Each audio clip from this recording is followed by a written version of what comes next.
Alright, so welcome to our second performance of our puppet extravaganza. We were really excited when we heard from Jenny and Jeremy that they wanted to come back and work with us again. So that was about this time last year, and we put in an application to the state government for a creative arts grant, which is a grant that is made available to schools to promote and enhance the arts in our schools. The arts is a really important element of our school here at MOGS, both visually and the performing arts. What we know is that despite having a great arts program, that what the last couple of weeks have been is a little bit like a master class with Jeremy and Jenny. So they have their own company called Little Wings. So go and Google that and search, and you can see the different shows that Jenny and Jeremy present around Melbourne, around the country, and around the world. So we've been exceptionally gifted to have the presence of Jenny, Jeremy, and Tessa here, who's turning into an acrobat, the last couple of weeks. And it's been like a masterclass in creativity. And what the kids have been able to produce in 2.5, 3.5 weeks, in amongst learning how to swim and not sink, has been remarkable. They've done design, trial and error, they've used tools, they haven't hurt themselves, thank goodness. They've created the most remarkable puppets, and sort of it's been so surprising that kids in primary school could create something so beautiful. And the last couple of days have been about performance.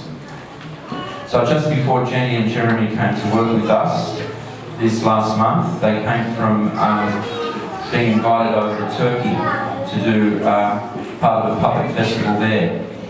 And they took the show over there and then toured around Turkey, and their next gig was us in Ardea. So we're exceptionally grateful to Creative Victoria and to Jenny and Jeremy and Tessa for spending their time with us over the last couple of weeks. So we have a performance tonight that the kids have crafted, created. None of this existed 3.5 weeks ago. Not even in Jenny and Jeremy's mind, because the way they work is that they come with a skill, but they don't know what the kids are going to create until they meet the kids. So it's a celebration of some amazing work. It's linked to our inquiry unit around identity, and the title of our show tonight is The Outsiders.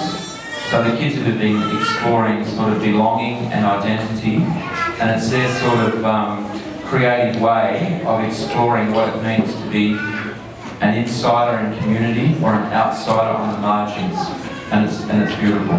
So here's Jenny, who's been waiting. I just need to explain this. We tried to get a boom microphone from Marion College, and it turned into a broom microphone because our very professional microphones didn't work, and so you'll see this little thing like Vicky Knee going up and down in the performance, and it's so that you can hear the beautiful scripts that the kids have done. So I'm going to hand over the professional microphone to Jenny. Welcome, Jenny.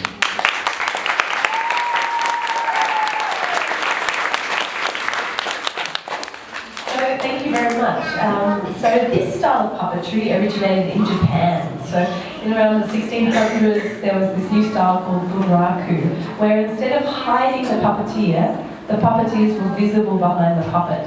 So you have 3 operators on one puppet. And the training period to become a Bunraku puppeteer was 30 years. So you spent 10 years on the feet, 10 years working the body in one hand, and 10 years on the head. And once you graduated to become a head puppeteer, you had been training for at least 30 years. And when we were in Japan earlier in the year, we got to visit Osaka and see a Bunraku show, and it goes all day. So So you start in the morning and it goes until 8 o'clock at night, and everyone has their little bento boxes of sushi. So I hope the people that enjoyed the sushi earlier got an authentic Japanese bunraku experience. But when we were there was someone who was graduating to become a head puppeteer. He was 52 years old. And they were like, wow, how young is he to be graduating to be a head puppeteer? Because his 30-year training is over by the time he's 52. How wonderfully young he is. So it's alive and well as a tradition in Japan. So these kids haven't had 30 years. They've had just 3.5 weeks to make these puppets. As you can see at the back, there's a range of techniques from sculpting, painting, sewing and woodwork. They're going to make these puppets and they've done a fantastic job, as well as writing and rehearsing these scripts. So I am very proud of them, and I know you'll be very proud of them too. So can we please give a big hand to them?